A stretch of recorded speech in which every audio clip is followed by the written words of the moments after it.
Olá pessoal do quinto período, satisfação estar com vocês. Então, neste momento excepcional, nós aqui do canal É Direito temos adotado uma frase como motivação. Bem, novos desafios demandam novas soluções. Então estamos aí gravando as nossas aulas e postando no canal do YouTube para que vocês possam continuar os estudos da ementa do semestre de vocês. E hoje nós vamos tratar sobre prática jurídica, nós vamos aprender como elaborar uma contestação. Então, nos siga aí, acompanhe a nossa aula, vamos lá!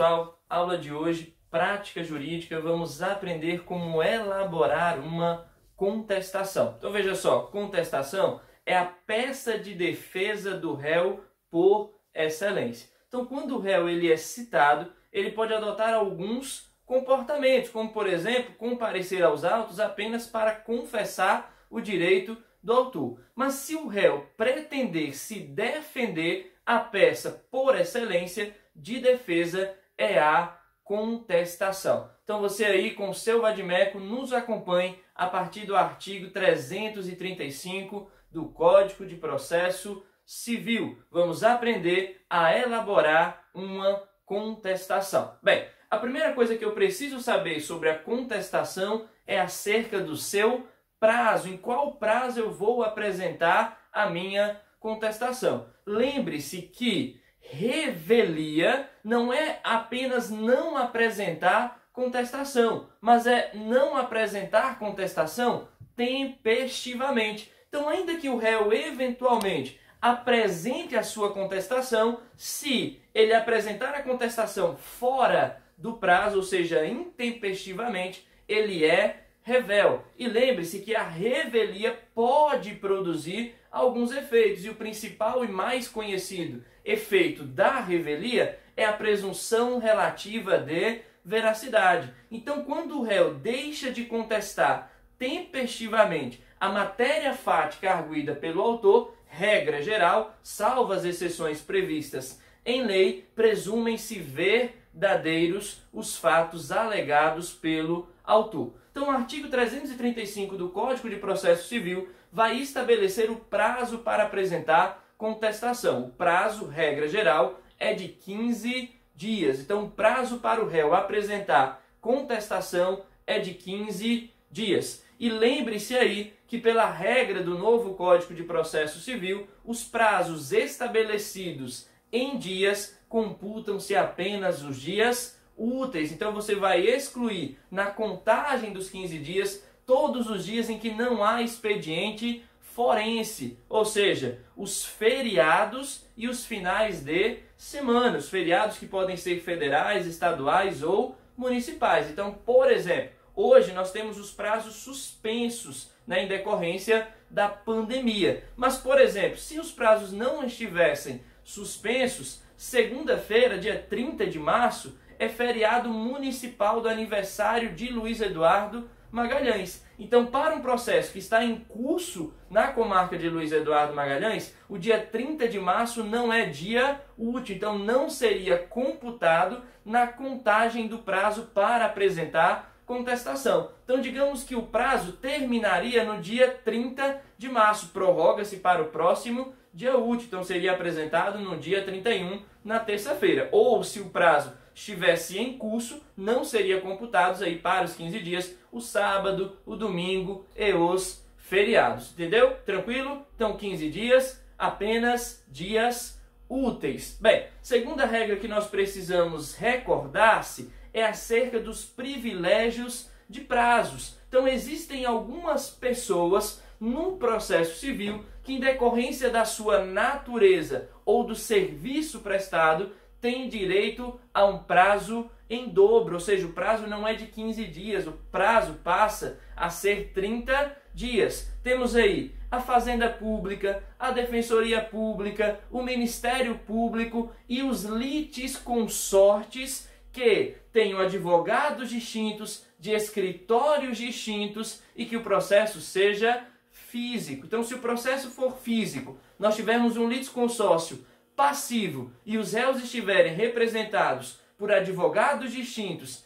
e de escritórios distintos, o prazo não é 15 dias, o prazo é de 30 dias. Mas lembre-se aí dos requisitos. Então, no litisconsórcio passivo, para que o prazo seja dobrado, os advogados têm que ser distintos, de escritórios distintos e o processo tem que ser físico. Então, se o processo for eletrônico, não se aplica a regra do prazo em dobro. Defensoria Pública também tem direito ao prazo em dobro. Ministério Público, Fazenda Pública. Então, pessoas que no processo civil têm direito ao prazo dobrado. Então, não seria 15 dias, seria 30 dias. Perfeito? Então, segunda regra acerca da contagem do prazo.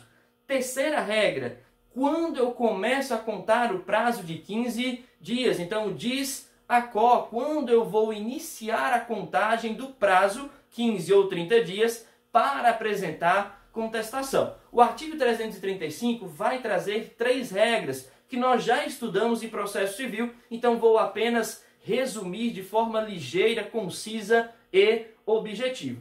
Primeira regra, veja só, nós falamos que regra geral, no procedimento comum ordinário, será designada e realizada audiência de conciliação ou mediação, salvo 2 exceções estudadas no processo civil, previstas no artigo 334. Então, 2 exceções em que não será realizada ou designada a audiência de conciliação ou mediação. Então, se houve audiência de conciliação ou mediação, o prazo para apresentar contestação será computado a partir da última sessão de conciliação ou mediação, ainda que a parte tenha se ausentado dela. Então veja só, se a audiência de conciliação e mediação foi realizada hoje, o prazo para apresentar contestação inicia-se amanhã. Então exclui o dia do início, o dia da realização da última sessão de audiência de conciliação ou mediação e começa a contar o prazo para apresentar a contestação no próximo dia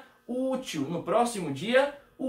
Então, se o dia seguinte for um dia não útil, não começa a contar o prazo. Lembre-se, no processo civil só serão computados os dias úteis. Perfeito? Então, primeira regra, se houve audiência de conciliação ou mediação,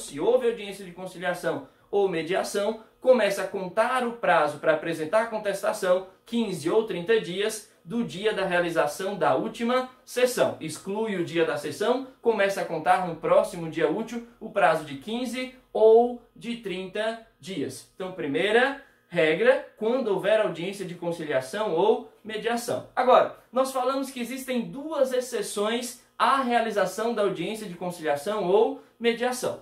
Primeira exceção é quando ambas as partes se manifestarem pela não realização. Então, o autor, na petição inicial, pode dizer que não tem interesse na realização da audiência de conciliação ou mediação. Mas, ainda assim, o juiz designará data para a realização da audiência de conciliação ou mediação. E o réu pode, no prazo de 10 dias antes da realização, então no mínimo no prazo de 10 dias, ou seja, ele tem que comparecer ou antes 10 dias ou em um prazo maior, ele não pode comparecer em um prazo menor que 10 dias, então o prazo mínimo que ele vai possuir é 10 dias antes da realização da audiência de conciliação, peticionar nos autos, dizendo que não tem interesse na realização da audiência de conciliação ou mediação. Se eu tiver mais de um réu, para que a audiência seja cancelada, é preciso que todos os réus se manifestem pelo desinteresse. Agora, o meu prazo para apresentar contestação começa a contar individualmente da apresentação da petição de não interesse na realização da audiência de conciliação ou mediação. Então, se o autor manifestou na petição inicial não tem interesse na realização da audiência de conciliação, o réu comparece no mínimo 10 dias antes da realização da audiência de conciliação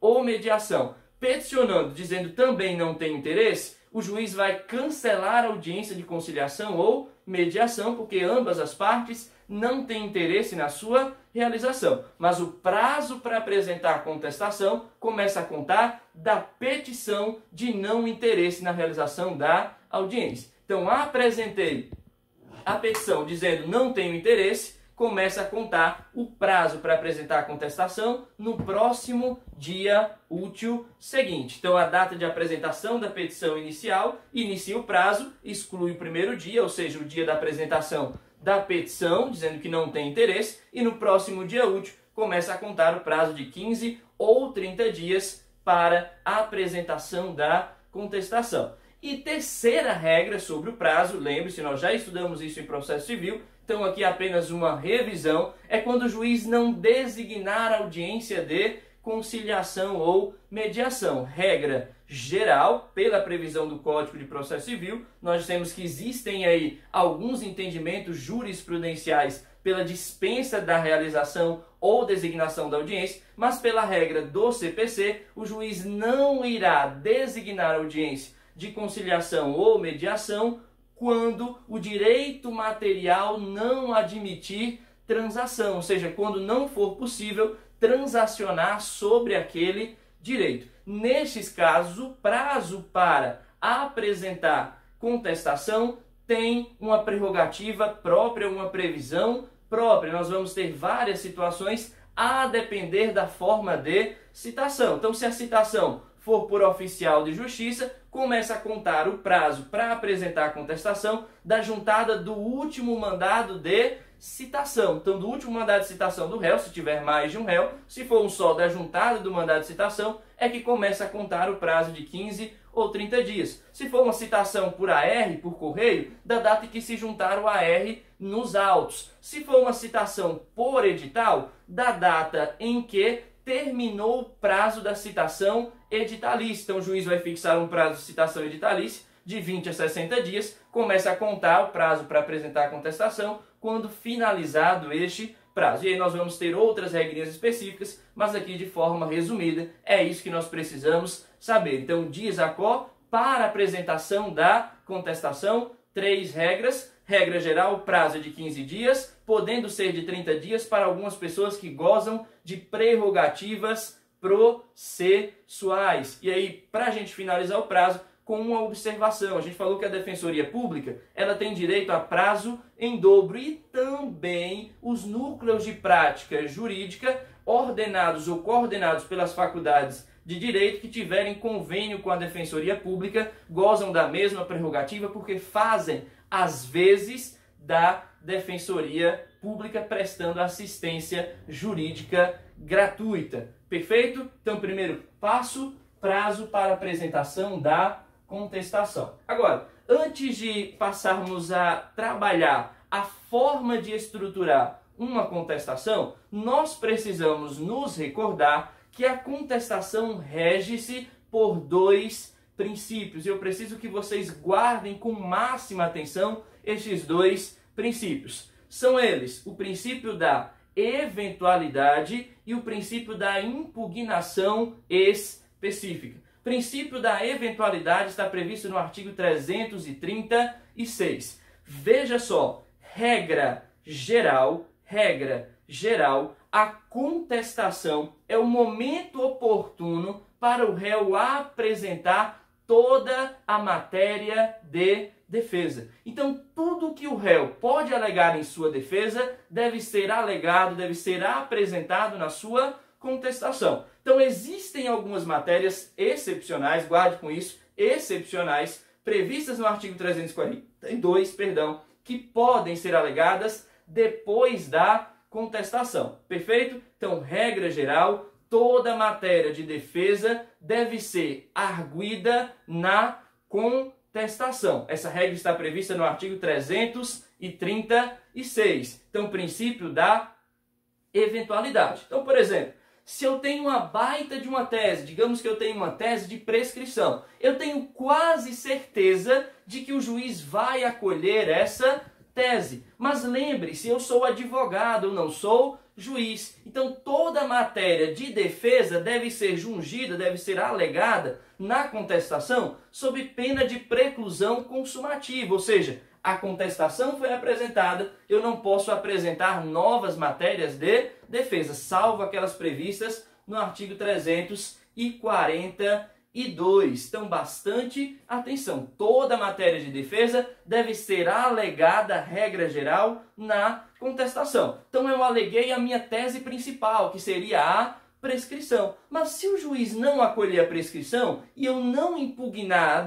as demais teses do autor, elas presumem-se, regra geral, verdadeiras nos autos, porque elas não foram impugnadas. Então, pelo princípio da eventualidade, toda matéria de defesa deve ser arguida na contestação. Então, aleguei prescrição, mas caso o juiz não acolha a alegação de prescrição, que ele reconheça que houve pagamento. Se ele não reconhecer que houve pagamento, o valor ele é exorbitante, ou seja, o valor não é aquele. Então essa é a lógica. Olha, se eu estou impugnando um pedido de dano moral, eu digo que o dano moral ele não é cabível. Mas se o juiz entender que ele é cabível, não no valor que o autor está pedindo. Então isso é eventualidade, ou seja, toda matéria de defesa deve ser apresentada na contestação. Perfeito? Então, primeiro princípio que rege a contestação, artigo 336, princípio da eventualidade.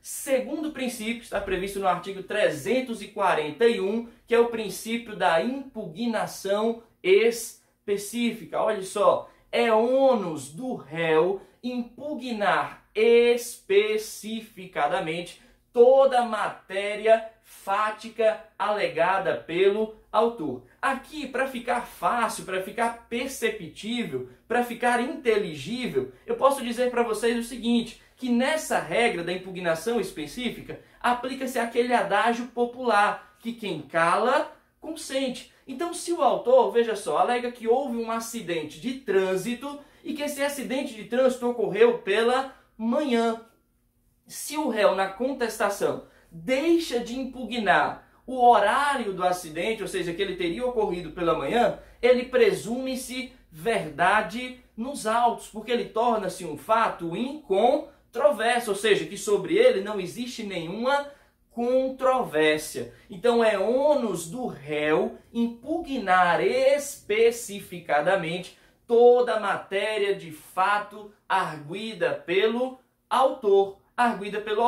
Professor, mas se ele deixa de impugnar, qual a consequência? Presunção de veracidade. Então a matéria fática arguida pelo autor e não contraposta, não contestada, não impugnada, não controvertida pelo réu, presume-se verdade no processo, salvo algumas exceções. Por exemplo, se contra aquele direito não se admite confissão, se a alegação do autor não está acompanhada do instrumento que a lei exige para comprovação ou constituição do ato jurídico, ou se a alegação do autor ela é inverossímil ou contraditória com o contexto produzido nos autos. Salvo essas exceções, presume-se verdade aquilo que o autor alega de fato, matéria de fato, e não é contestada, impugnada, contraposta pelo réu. Então, ônus da impugnação específica. No artigo 341,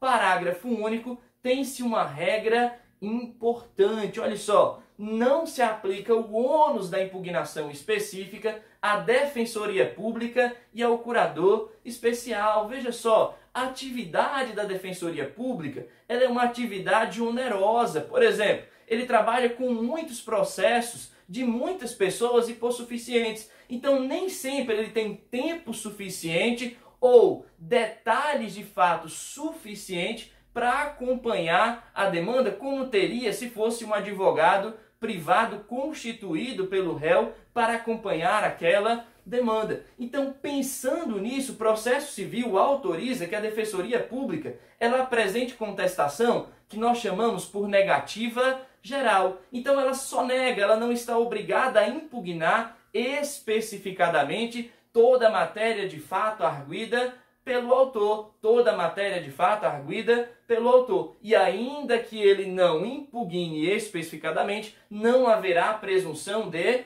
veracidade, porque ele pode contestar por negativa geral. Mesma coisa do curador especial. Então, por exemplo, o réu que é citado por edital, se ele não comparece nos autos ou não constitui advogado, o juiz determinará a nomeação de um curador especial, que, regra geral, onde houver, será nomeada a Defensoria Pública como curador especial. Como esse curador especial, ele não tem conhecimento detalhado dos fatos acerca da ação, ele pode contestar por negativa geral. E não haverá, então, nesse caso, a presunção de veracidade por não ter impugnado especificadamente todos os fatos arguidos pelo autor. Perfeito? Então, primeiro princípio, princípio da eventualidade. Segundo princípio, princípio da impugnação específica. Bem, agora nós vamos tratar sobre a estrutura da nossa contestação. Então, estrutura da nossa contestação,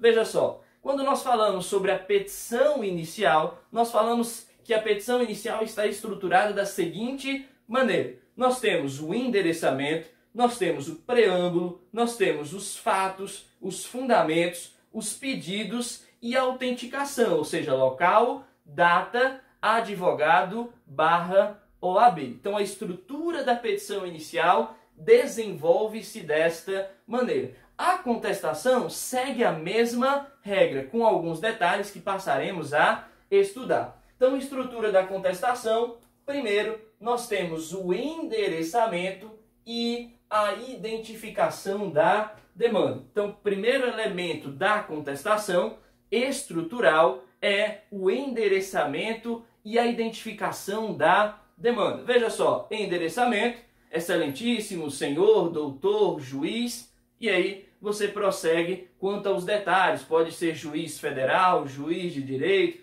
de tal vara, de tal comarca ou de tal subseção, se for justiça federal. Essas regras nós já estudamos. Mas aqui, quanto ao endereçamento da contestação, há uma facilidade muito diferente da petição inicial. Veja, na petição inicial, você tem que identificar a competência, porque você vai propor ou ajuizar uma demanda. Então, você vai escolher, pelas regras de competência estabelecidas no Código de Processo Civil, qual o juízo competente. Aqui, na contestação, eu já sei qual é o juízo competente, porque já foi registrada ou distribuída a demanda. Então, eu vou apresentar a minha contestação perante o juiz onde foi registrada ou distribuída a demanda. Então, o endereçamento é muito simples e é muito fácil. Eu vou endereçar para o juízo em que foi registrada ou distribuída a petição inicial. Perfeito? Então, o endereçamento bem tranquilo, segue a mesma lógica e mesma regra da petição inicial, com essa observação que você não vai ter maiores esforços para identificar o juízo competente. Você vai apresentar a contestação para o juízo onde foi registrada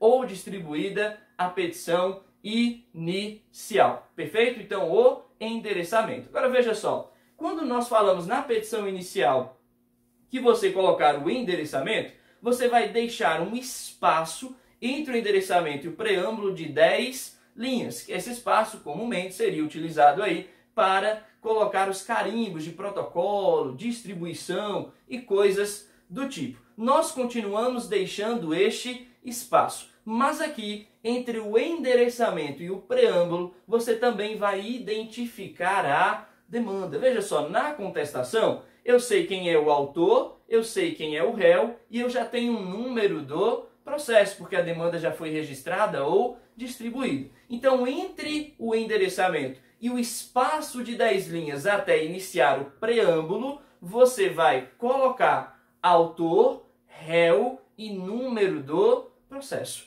Autor, réu e número do processo. Professor, mas no enunciado da questão não tem o número do processo. Veja, se você estiver fazendo uma prova e a prova não disser qual o número do processo, lembre-se, você não vai criar dados. Então, número do processo, número XXX. Então, lembre-se, endereçamento, deixa um espaço de 10 linhas até iniciar o preâmbulo. Entre o endereçamento e o preâmbulo, você vai identificar o juízo perante o qual é apresentado a contestação, perante o qual é apresentada a contestação, e o processo. Então você vai colocar o nome do autor, o nome do réu e o número do processo. Feito isso, deixado o espaço, você agora começa a fazer o preâmbulo da contestação. Veja só. Quando nós falamos do preâmbulo da petição inicial, nós falamos que a petição inicial tem alguns requisitos. Os requisitos estão lá no artigo 319. O artigo 319, inciso 2, fala acerca da identificação do autor e do réu. O autor deve qualificar na petição inicial tanto o autor quanto o réu, com os devidos, as devidas informações, como RG, CPF, RG não está previsto no artigo 319, inciso 2, mas é uma orientação da jurisprudência que seja identificado, o endereço do autor, o endereço do réu, o endereço eletrônico do autor, o endereço eletrônico do réu. Então, regra geral, na contestação, o autor e o réu já estão devidamente qualificados. Então, veja só como nós vamos iniciar o nosso preâmbulo. Coloque aí, réu, ou nome do réu, você vai identificar o nome do réu, vírgula. Então, nome do réu, vírgula. Já devidamente qualificado nos autos, vírgula, já devidamente qualificado nos autos. Regra geral, o réu está qualificado na petição inicial, então eu não preciso qualificá-lo novamente. Naturalmente, é possível que o autor não disponha de todas as informações acerca do réu, como, por exemplo, seu estado civil. Se o enunciado te falar isso, o enunciado da prova, ou na vida prática faltar um elemento de identificação do réu na petição inicial, ele pode ser apresentado na contestação. Mas, regra geral, a petição inicial já qualificou autor e réu. Então, você vai colocar nome do réu, vírgula, já devidamente qualificado nos autos. Então, já devidamente qualificado nos autos, vírgula, por intermédio do seu advogado. Então, por intermédio do seu advogado. Devidamente constituído. Então, devidamente constituído. Conforme instrumento de mandato. Então, devidamente constituído, conforme instrumento de mandato anexo. Então, conforme instrumento de mandato anexo, vírgula, vem, vírgula, respeitosamente, vírgula. Então, vem, vírgula, respeitosamente, vírgula. Aqui, bastante atenção quanto ao verbo. Não se esqueça, isso é de suma importância. É de suma importância. Quando eu for propor ou ajuizar uma petição inicial, o verbo é ajuizar ou propor. Quando for uma petição intermediária, eu vou apresentar. Quando for um recurso, eu vou interpor. Se for embargos, eu vou opor. Então veja, se a contestação é uma petição intermediária, o verbo é apresentar. Então vem respeitosamente, a presença de vossa excelência, vírgula, apresentar contestação. Então vem respeitosamente a presença de vossa excelência, apresentar contestação. Vírgula, na forma do artigo 335, então na forma do artigo 335 e seguintes do Código de Processo Civil. Então na forma do artigo 335 e seguintes do Código de Processo Civil, vírgula, a ação, e aí você vai identificar o nome da ação. Então se for uma ação de cobrança, a ação de cobrança. Se for uma ação de obrigação de fazer, a ação de obrigação de fazer. Se for uma ação de reparação de dano, a ação de reparação de danos. Então, apresentar contestação na forma do artigo 335 e seguintes do Código de Processo Civil, a ação, 3 pontinhos, movida por nome do autor, então nome do autor, vírgula, já devidamente qualificado nos autos, então já devidamente qualificado nos autos, vírgula, pelos fatos e fundamentos que passa a expor, pelos fatos e fundamentos que passa a expor. Então, pelos fatos e fundamentos que passa a expor. 2 pontinhos, aí nós vamos seguir a estrutura da contestação. Aqui algumas observações sobre as regras de estilo. Então, lembre-se, nós temos aquilo que é essencial. Eu passei para vocês a essência da estrutura do preâmbulo. A forma como vocês vão dispor esteticamente, isso é estilo. Professor, eu preciso colocar o nome da contestação em caixa alta, sublinhado? Posso colocar só inicial maiúscula? Isso é estilo. Isso é vocês que vão decidir. Eu prefiro que vocês coloquem o nome contestação, então apresentar a contestação na forma do artigo 335 e seguintes do Código de Processo Civil, de forma destacada do restante do texto em caixa alta. Mas isso é uma questão de estilo. Isso é uma questão de estilo. Então, pelos fatos e fundamentos que passa a expor, 2 pontos. Próximo passo da estrutura da contestação. Nós vamos ter aqui os fatos.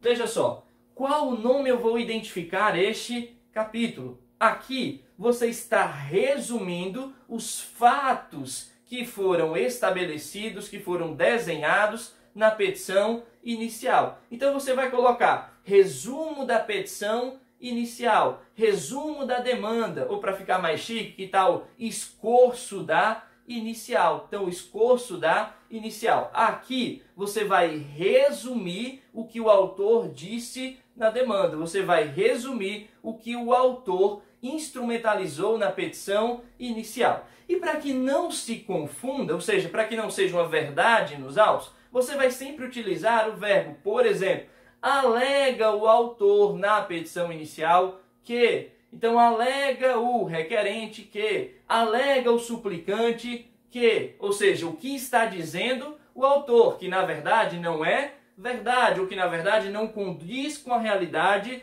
dos fatos. Então, você vai sempre utilizar o verbo ou outros, alega, diz, né? Formula o autor, então seja para destacar que essa é a versão do autor e não a versão do réu. Então, os fatos, ou seja, resumo da petição inicial. Bem, logo depois, nós vamos naturalmente iniciar a parte do direito. Ou seja, você pode colocar aí dos fundamentos ou do direito. E aqui eu chamo bastante atenção de vocês, peço muita atenção neste momento, que é o momento que você vai desenhar as teses defensivas. E para facilitar, veja só, para facilitar, eu vou desenhar para vocês as 3 teses que serão aventadas no processo, na peça de contestação. Então você pode, como réu, advogado do réu, desenhar e estruturar a sua contestação em 3 tipos de tese. Primeira tese, nós temos as preliminares. Então, primeira coisa que você vai olhar para realizar a contestação é o artigo 337. O artigo 337 traz as matérias que você deve alegar antes de tratar sobre o mérito da demanda. Aí são questões processuais, Por exemplo, você pode arguir no artigo 337, ou seja, preliminares ao mérito, que existe uma incorreção do valor da causa, que existe uma incompetência relativa ou absoluta, que há ilegitimidade da parte, que há defeito de representação, que a petição inicial ela é inepta, que existe uma convenção, um compromisso arbitral, que é necessário uma caução, que o autor não pagou as custas ou despesas do processo, que a assistência judiciária gratuita foi concedida de forma equivocada. Então são matérias preliminares.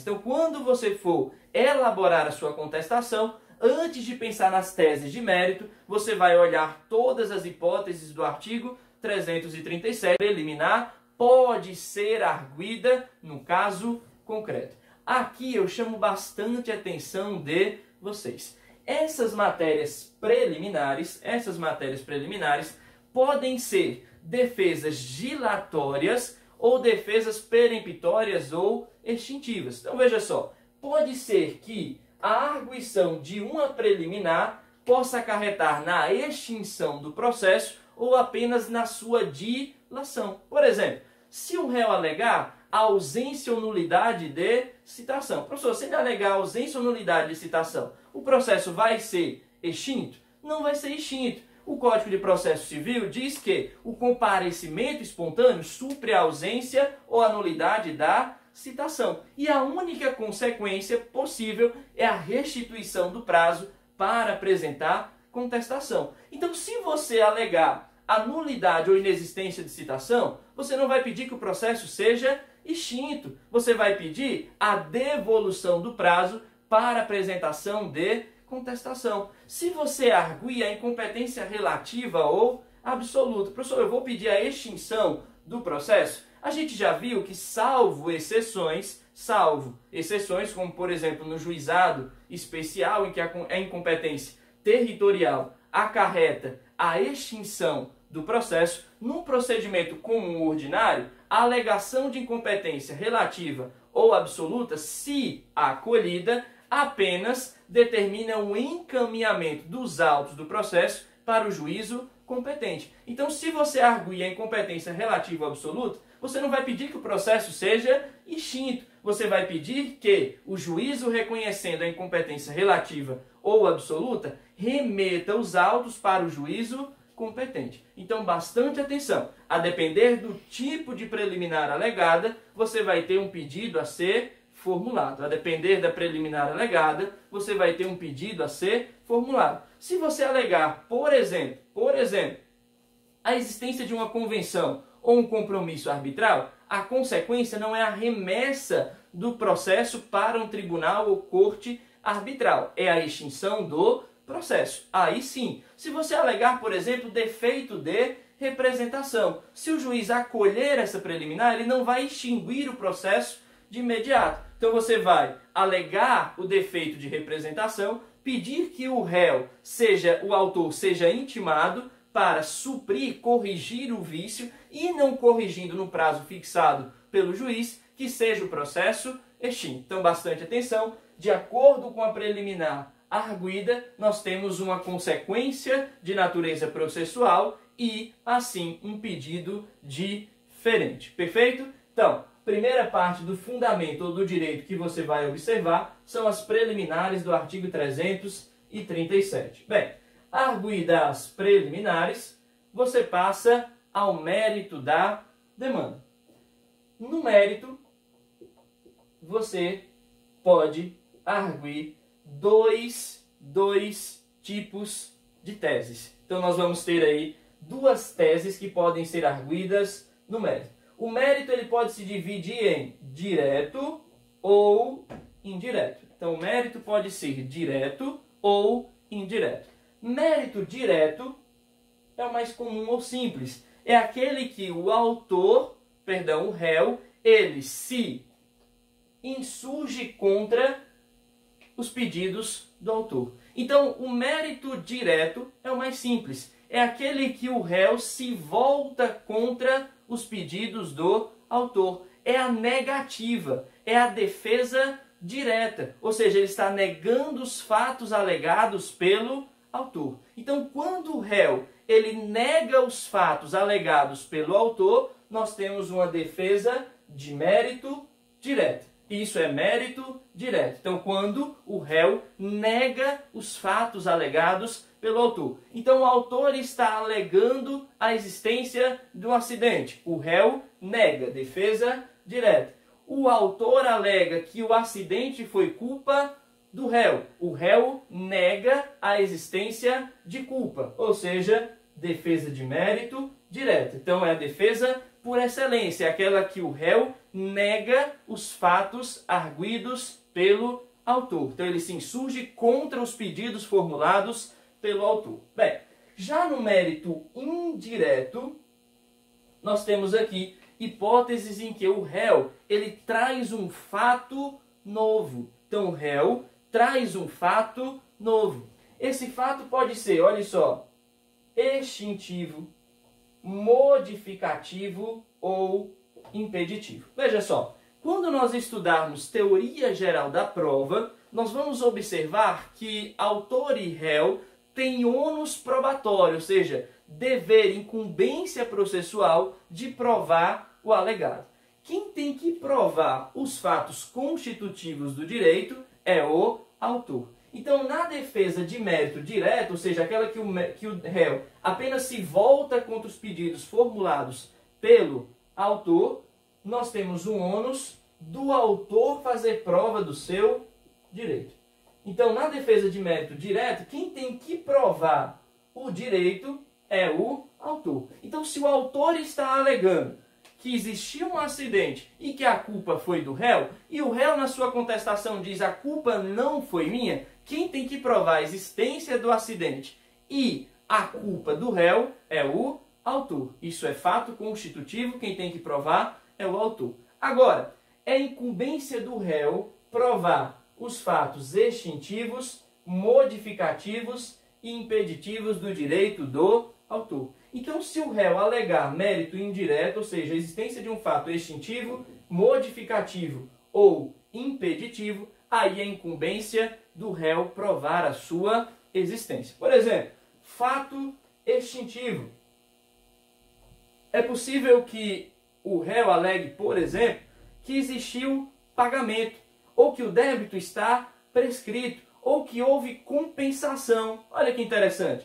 Se o réu alegar que houve pagamento, quem tem que provar que houve pagamento não é o autor, é o réu, porque isso é um fato extintivo do direito do autor. Se ele alegar que existiu prescrição, se ele alegar que existiu compensação, isso é ônus probatório, do réu. Fatos modificativos, por exemplo, a existência de parcelamento. Olha, se existir parcelamento, o autor não tem interesse jurídico em propor a demanda enquanto não houver inadimplemento. Então, quem tem que provar a existência de parcelamento não é o autor, é o réu. E impeditivo, nós vamos ter a exceção de contrato não cumprido. Por exemplo, se existia a obrigação do réu de cumprir determinado fato, mas também uma obrigação do autor. O autor não pode exigir que o réu cumpra a sua obrigação se ele não cumprir a sua obrigação. Então, o réu pode alegar exceção de contrato não cumprido, ou seja, não cumpri a minha parte porque o autor não cumpriu a sua. Mas aqui é ônus probatório do réu provar a existência da exceção do contrato não cumprido. Então, lembre-se, o mérito pode se dividir em mérito direto ou mérito indireto. Mérito direto é aquele que o réu volta-se contra os pedidos do autor de forma direta, ou seja, contrapõe-se a eles, é a negativa. Já no mérito indireto, o réu traz a existência de um fato novo, que pode ser um fato extintivo, modificativo ou impeditivo. Só para te dar uma luz na sequência processual, existirá réplica, olha só, a formalização do contraditório, nessas hipóteses. Porque nessas hipóteses o réu traz um fato novo. Então o réu, o autor, tem direito a se manifestar sobre os fatos novos trazidos pelo réu na contestação. Então, quando o réu apresentar um fato extintivo, modificativo e impeditivo, haverá réplica. Assim, quando o réu alegar uma preliminar ou juntar novos documentos, são as hipóteses em que existe réplica. Então, veja só, se o réu não arguiu preliminar, não arguiu mérito indireto e não juntou novos documentos, não haverá réplica. Não haverá réplica. Bastante atenção, então, quanto à marcha processual. Perfeito? Então, para finalizarmos a parte do mérito, só vamos dar uma dica sobre a redação. Lembre-se que lá na petição inicial nós já tivemos uma aula sobre redação de peça. Então, recorde-se, toda tese que formos aventar, nós podemos dividir a sua estrutura em 3 partes. A premissa maior, a premissa menor e a conclusão. Então, premissa maior, você vai abordar o fato jurídico. Então, por exemplo, se você for tratar sobre uma tese de prescrição, você vai dizer qual a data em que iniciou a prescrição, ou seja, que o fato iniciou-se, qual o prazo prescricional. Depois nós temos o fundamento jurídico, ou seja, que você vai trazer onde o seu argumento encontra resguardo jurídico, seja na lei, seja em jurisprudência, seja em assunto simulado. Então você vai trazer o argumento jurídico, de natureza jurídica. E por fim você conclui o raciocínio, ou seja, diante da existência de prescrição, requer que seja julgado improcedente o pedido do autor. Então você traz a premissa maior, o fato jurídico, a premissa menor, o argumento ou fundamento jurídico e a conclusão do raciocínio. Perfeito? Então essa técnica de redação. Bem, passamos ao próximo passo da estrutura da contestação, que são os requerimentos. Recorde-se aí que se o réu ele quiser formular pedidos, ou seja, propor uma demanda, ele pode se valer da reconvenção. E a reconvenção pode ser apresentada na mesma peça de contestação. Você só vai abrir um tópico e colocar da reconvenção e fundamentar o seu pedido. Na contestação, o réu ele se contrapõe aos pedidos do autor, ou seja, o pedido é sempre que os pedidos autorais sejam julgados improcedentes. Então veja, o primeiro requerimento, então vamos abrir aí um tópico, 12 requerimentos ou 12 pedidos, e nós vamos formular aí os requerimentos do réu. O primeiro requerimento é que a peça seja recebida e processada. Então você pode colocar aí, por exemplo, a linha A ou 1 e coloque assim, que seja recebida e processada a contestação, vírgula, por ser tempestiva. Então, por ser tempestiva. Então, o primeiro requerimento, que a peça seja recebida e processada por ser tempestiva. Bem, segundo requerimento, vai depender das teses que você arguiu na sua contestação. Então, se você arguiu, por exemplo, uma preliminar, você vai pedir que seja julgada a sua preliminar procedente e a consequência processual. Então, por exemplo, se você arguiu incompetência relativa, então que seja acolhida a alegação de incompetência relativa, encaminhando-se os autos ou determinando a remessa dos autos para o juízo competente tal. Lembre-se que aí na arguição de incompetência, seja relativa ou absoluta, você tem que indicar qual o juízo competente. Então, vamos seguindo no requerimento a ordem de argumentos. Então, primeiro você vai pedir que seja acolhida preliminar e a consequência processual decorrente do seu acolhimento, que vai variar de acordo com a preliminar. Então, se você arguir incorreção do valor da causa, então você vai pedir que o juiz acolha a preliminar de incorreção do valor da causa, determinando ou a retificação de ofício ou a intimação do réu para que proceda a retificação do valor da causa. Então, se você alegou um defeito de representação, você vai pedir que o juiz acolha a preliminar, então que seja acolhida a preliminar de defeito de representação, determinando-se a intimação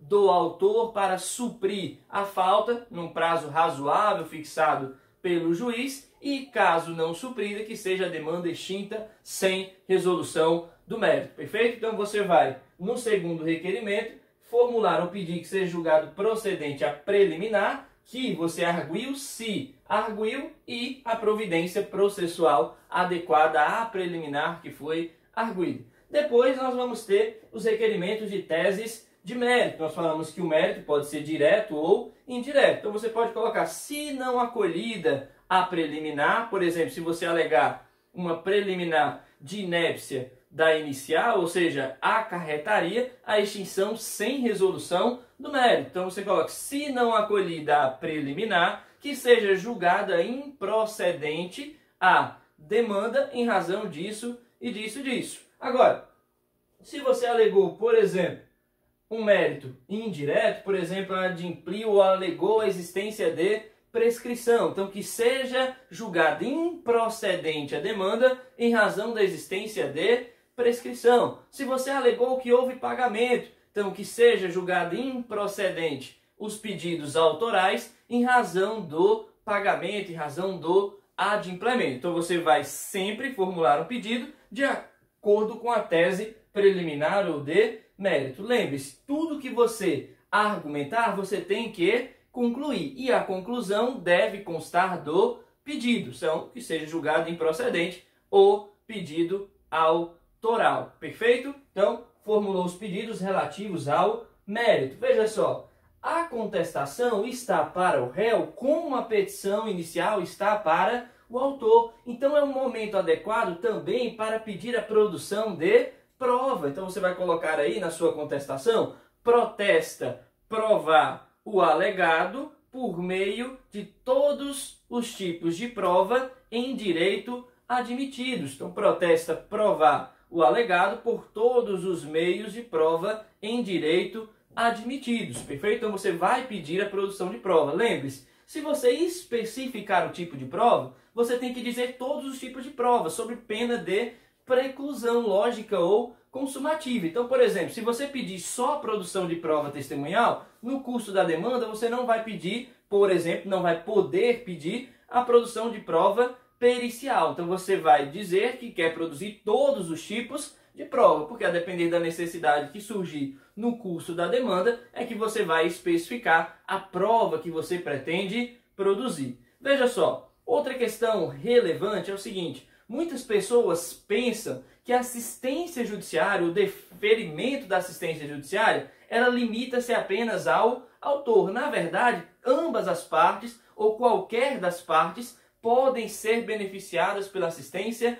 judiciária gratuita. Então, se eventualmente o réu ele for hipossuficiente, se o enunciado na vida prática tiver elementos para isso, você pode, na forma do artigo 98 do Código de Processo Civil, pedir que o juiz defira assistência judiciária gratuita. Então, se houver necessidade, você pode pedir aqui na contestação que o juiz defira assistência judiciária gratuita. Outro requerimento que você deve formular na contestação é sobre o pagamento das custas e dos honorários advocatícios. Se você pediu que a demanda autoral seja julgada improcedente, quer dizer que, julgado improcedente o pedido do autor, ele arcará com as custas do processo e com os honorários de sucumbência. Então, você vai requerer que seja o autor condenado ao pagamento das custas processuais e dos honorários de sucumbência. Perfeito? Então, terminou aí a contestação, você vai colocar pede e espera deferimento, né? Pede e espera